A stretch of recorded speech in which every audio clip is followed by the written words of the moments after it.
Hey, it's Jag. Bet you didn't know you could do that with a Cricut. You have a Cricut?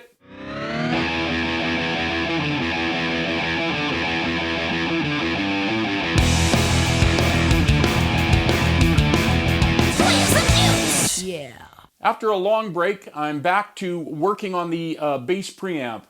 I'm not going to do any electronics today because I've had a number of ideas of things to do to make the bass preamp even better during this time away from it. One of the things is I've been wanting to try engraving a faceplate with my Cricut. And yes, I do have a Cricut. So like the title says, I bet you didn't know you could do that. But you can. The Cricut can engrave on any material up to 2.4 millimeters thick. I'm going to be using a sheet of Lexan stock, 610 millimeters by 610 millimeters by 2 millimeters, which is roughly 2 feet by 2 feet by a 16th of an inch thick. So we're good for the engraving. We're under 2.4 millimeters. Acrylic has been used for faceplates forever, since it's been around, I guess. Acrylic is shinier than Lexan. It's less expensive, but it cracks more easily. Lexan is stronger than acrylic with 250 times the impact resistance of glass. It also is less rigid and not quite as shiny. So the less rigid part is great because it's more flexible. It will bend before it will crack, which I think is great for an amplifier faceplate. Both acrylic and Lexan are very clear and see-through. Acrylic kind of does have a shinier look. Maybe that makes things look crisper. I don't know, but I like Lexan because it's much more flexible and much more durable. I think the attributes of Lexan make it much more suitable for use as a faceplate. The blank is going to be 2 inches high by 12 inches long. I have a ruler that's exactly 2 inches wide. So that means I can just lay the ruler right on the Lexan and line it up with the edge, clamp it down for cutting, and I know that I will come out with a 2 inch wide blank when I'm done that. This is 2 feet wide, so of course I'm going to have to cut it in half when I'm done as well. But that ruler, little ruler and clamp trick makes it really easy to just cut off a faceplate really quick. When I'm doing this, I clamp the ruler on, as I said. I leave the protective covering on the Lexan, and I'm very careful not to mar or scratch the Lexan through that protective covering. I don't remove the protective covering until I have to, which you will see that coming up shortly when I start engraving it. Once I have the sheet clamped down under the ruler, I cut it using a box cutter or a scalpel. I like a box cutter because you can grab it more firmly, and I just feel like it works better than trying to go with a little scalpel. I start with light scoring passes and just gradually increase the pressure. And I just keep scoring until I either cut through the Lexan, or you can flip the Lexan over, reclamp everything, make sure you line it up well, and score. Make sure you're scoring exactly under your score on the other side. Once you've got a deep groove on each side of the Lexan, you can leave that clamped and just bend up the rest of the sheet, and it will just snap nice and clean along that edge. So once you've snapped off the Lexan, you can just use a scraper or the box cutter, or whatever knife you use to cut it, to just scrape any chips or little ragged edges that are still on the edge of the Lexan, or you can sand it.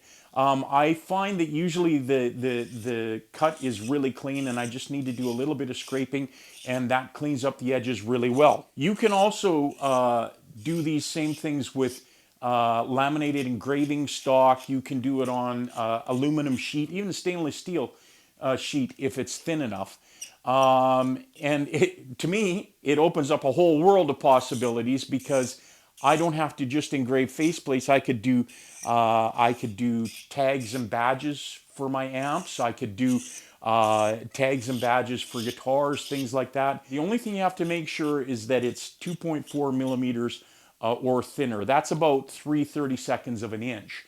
I've heard of people going up to 1/8 of an inch. I'm not sure that would work too well. Maybe I'll try it sometime. So that's the whole procedure for making a faceplate blank.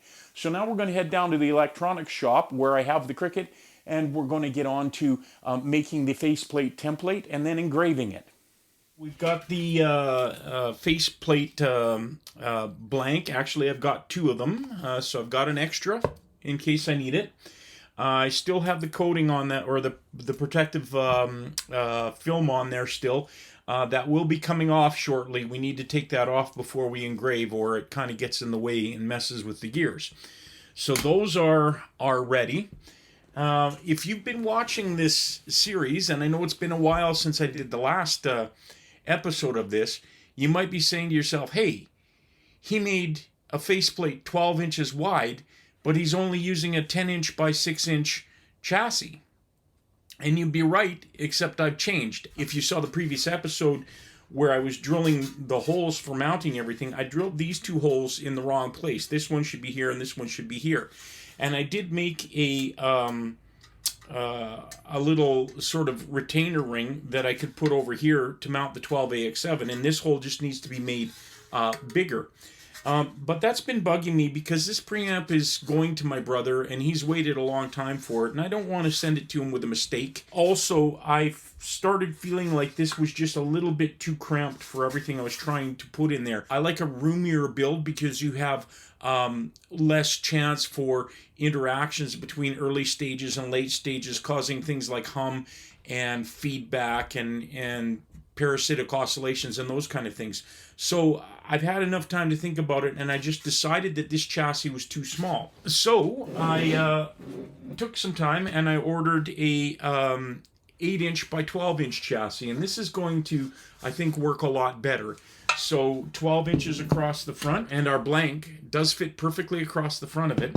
So that's why I made a 12-inch wide blank. With that covered, the next thing we need to do is we need to make the engraving template in Cricut Design Space before we can engrave anything. So over on my screen, I've got Cricut Design Space up, and I have already created the whole faceplate, messing around with putting shapes and text and placing things where you want it and all of that. It gets really involved and fiddly. So I'm just going to show you a few of the basics here for getting things into Design Space and lining them up. And then I'll just bring in the components that I've already made and put that together as the faceplate is going to be when we engrave it. One thing that I have found really helpful is to have what I call a guide, or a guide no engrave. Something I'm not going to engrave, but it encompasses the area of the template that I'm going to be engraving, so that I know all the elements are fitting within the space of the blank that we're using. Also, it helps in placing or directing the engraving once we get our engraving mat down and get our blank on the mat. It just helps to make sure everything gets engraved where it's supposed to, and maybe not on the mat or off to one side or the other a little, or halfway on the blank and halfway not. This is basically going to be a rectangle 2 inches wide by 12 inches. When I'm showing you these elements, I'll be showing you placing and adding the text and shapes and things, and they will all be sort of going left to right across the top of the screen. But once we are ready to engrave this, we're going to want to take all of that and shift it 90 degrees. We'll also need to mirror image the template. We'll engrave on the back of the template, so when we take that and turn it around looking at it from the front, we want everything to be not backwards. So first thing is to do this no engrave guide, and the easiest way to do that is I go to shapes and I bring in a square. Our faceplate is going to be 2 inches by 12 inches. So I remove the lock up here. The width of 2 inches is fine. We just need a height of 12 inches. The other thing that I do is I line it up to the grid in Design Space the same way that it's going to line up on the cut mat. So when I put this blank on the cut mat, the upper left corner will be at the intersection of 1 inch and 1 inch. It's really easy to do here, just the XY positions, just put 1 inch and 1 inch. This is more or less how our template will look when we put it on the cut mat. Now you'll notice that this shape is a big black shape, and we aren't going to want that. We aren't even going to engrave this. What you'll need to pay attention to when you're engraving is you need to look at what the operation is going to be for that element. Here it says basic cut, so that's why it's filled. Because we're engraving, I'm just going to go down under draw and select engrave, and now it's a hollow rectangle. So that's our engraving guide. I'm going to take this one away because I've already got one and made, and I'm just going to put it over here. So I am just going to click on this and go up to its position and just change its position to 1 and 1. And then if we go back over there.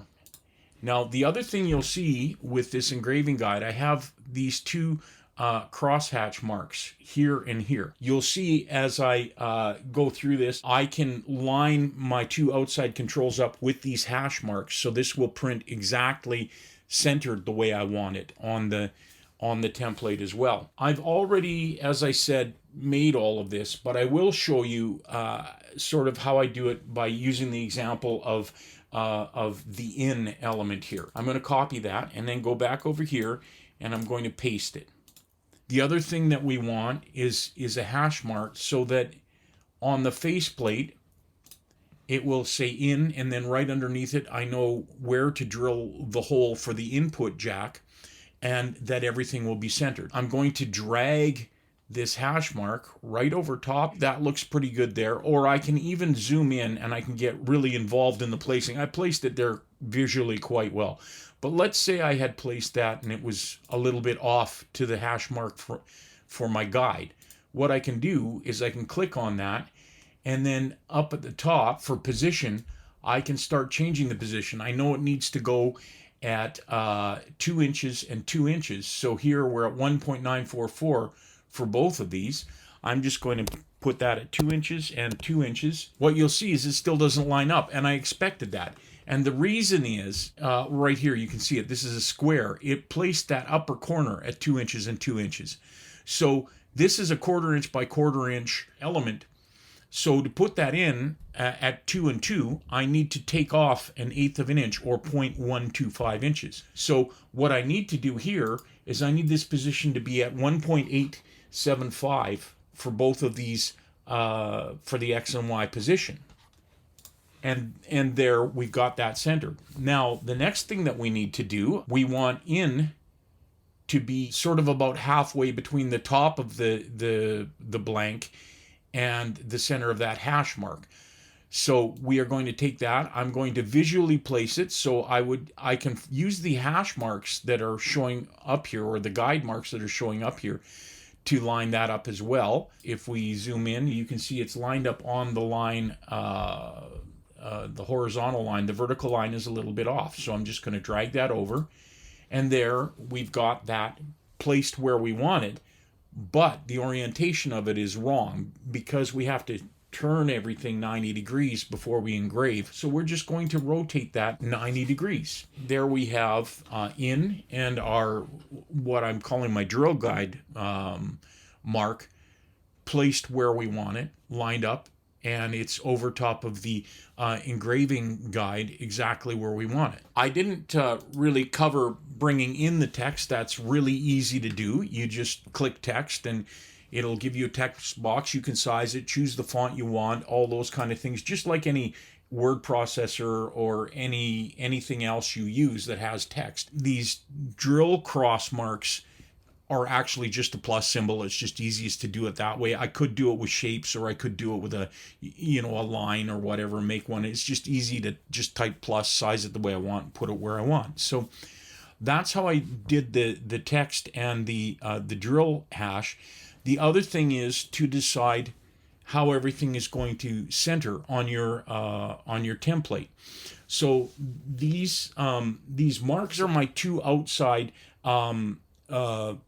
components that are going to be mounted on the faceplate. It's going to be the in jack and the pilot light, and everything else will go between. I have a logo element just a little under 2 inches by 2 inches, and I want to center it in here. So I left myself 3 inches to center that logo without being too close to one edge or the other, or too close to the inside or outside. You'll see that when we put it in. But what I know is all my controls can go in here. What I have for controls is going from left to right. It's going to be the input jack. Then we're going to have a gain control to the right of that. Then we'll have a volume to the right of that, treble, mid, bass, and power. But I didn't want to have every single element spaced exactly the same. What I wanted is to have the input jack a little bit offset, so it's a little easier to see on a dark stage, for example, or in a dark studio.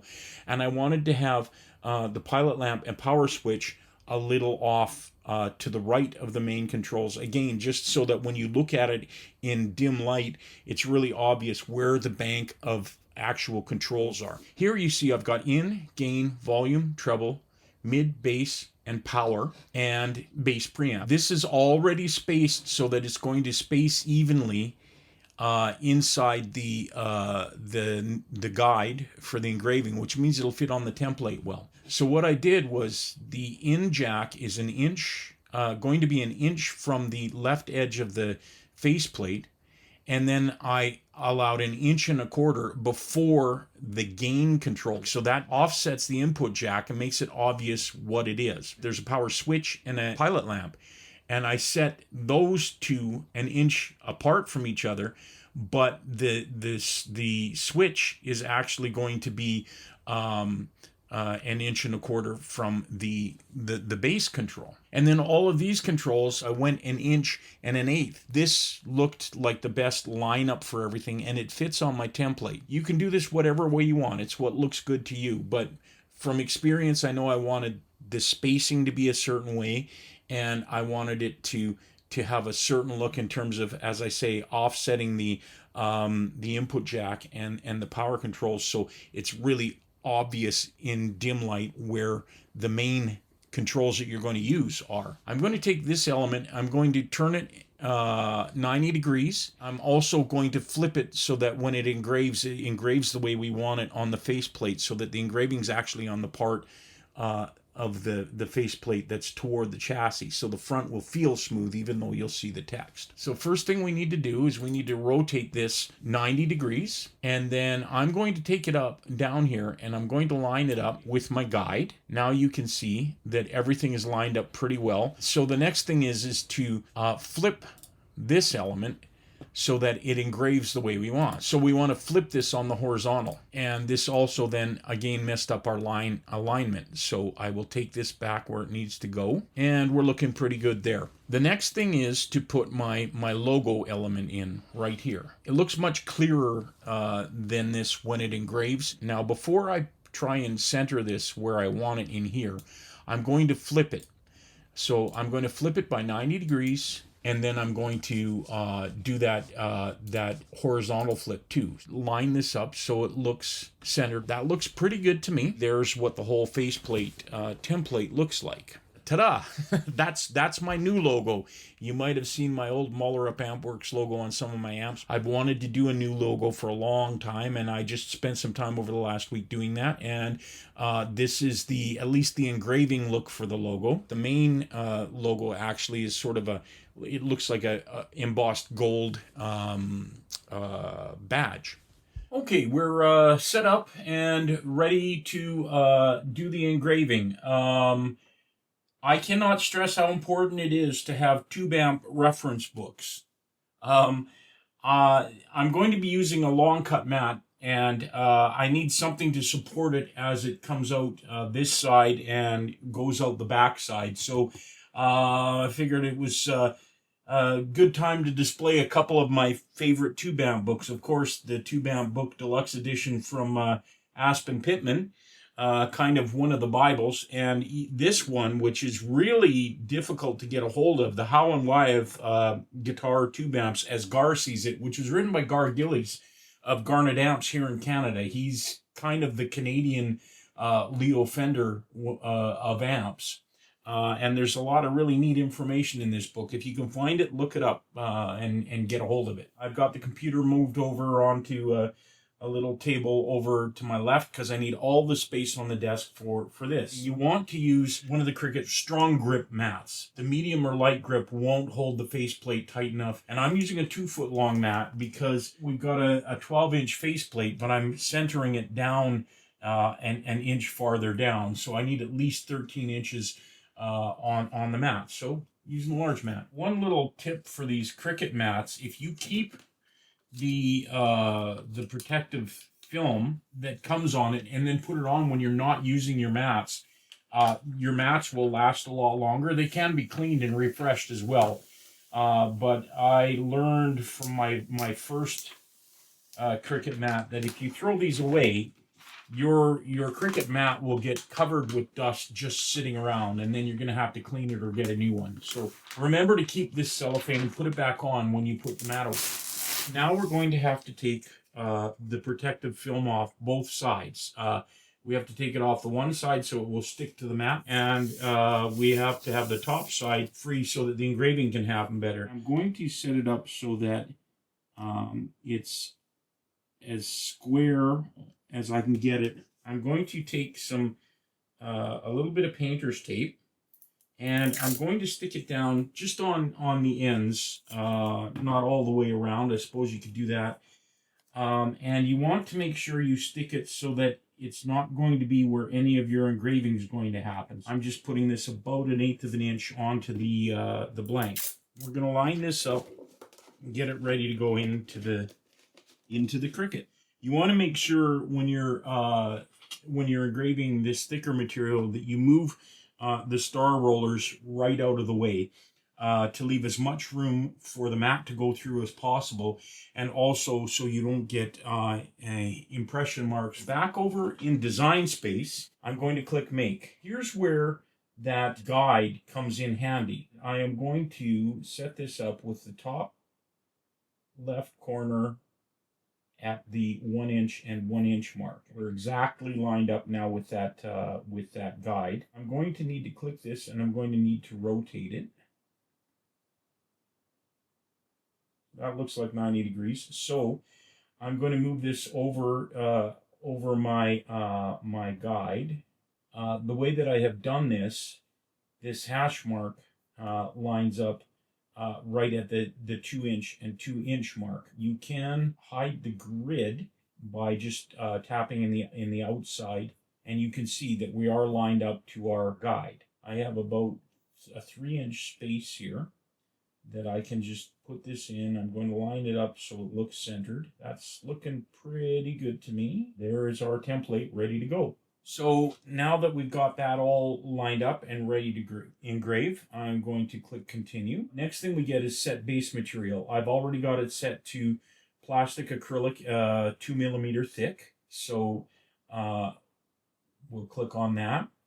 It's asking me to load the engraving tool. I already have loaded the engraving tool. I need to press the up-down arrow button to load the mat. But before I do that, on pressure, default works, more works better. So set your pressure to more. Make sure you've got everything set up the way you want it. And when you're ready, you press the double arrow button. I'm going to, as I said, just kind of keep my hands here on either end because it's going to load it in, push it almost all the way out the back and then all the way back here so that the unit knows where the mat is and where 1 inch, 2 inch, 3 inch, where the grid is.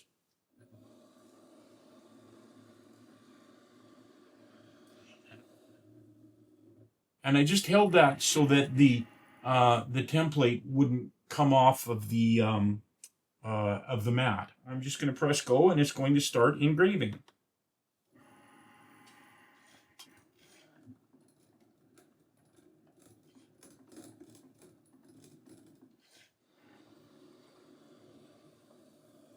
I forgot to do one thing, which was to hide my no engrave guide. Right at the end, it went all the way around the faceplate, and that's because it was trying to engrave that outline. Let's get it off the mat and see how it looks. One other thing I actually forgot to mention, but what you can do once you've removed the tape, but before you take the faceplate off, is you can take the tape and you can just go over the surface of this to get any little shards of the Lexan or acrylic that are left. This just keeps from dumping all those little bits everywhere. That's actually how I knew I forgot to do it when I picked it up. I heard a bunch of them fall onto the mat. Didn't want to give this away, but part of the reason I'm doing it on clear Lexan is I am going to try and do the side light, the edge lit thing for it. The logo came out really well. I don't know how well all of this is going to show. There, that's a little better. So there you go, the logo.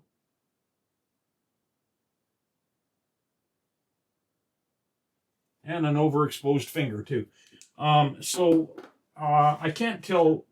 I can't tell by just looking at the small screen on the camera, but hopefully you can see that there. Like I said, I wasn't going to show off the concept of the edge lit until I actually did it as a big reveal, but you can't really see the engraving without. So there you go. So that's engraving with a Cricut on Lexan or plexiglass. That's it for this video. Next video in this series for the bass pre, I will be getting back to looking at what I have left to do for the circuitry. I'm going to need to drill holes in the new chassis, look at my placement of everything, all of that. I think I said in the last video I thought I had 2 or 3 episodes left. I think I'm looking at maybe a couple more than that, maybe even 5. Like I said, I've come up with some ideas over this break from it, one of them being the edge-lit faceplate. So I'm going to have to figure out where I'm going to get 5 volts DC for the LED string that I'm going to put in there. So I've got some things to think about, but it's turning into a project I'm much more excited about now. Not like I wasn't excited to get back to it, but having these new ideas is really, it's some different things for what I've ever done before. So really looking forward to the next couple of videos. We're at the start of the holiday season. This one probably is going to get actually released on the morning of December 24th. I hope you all have a great holiday season, whatever way you celebrate it. And until the next video, we'll see you.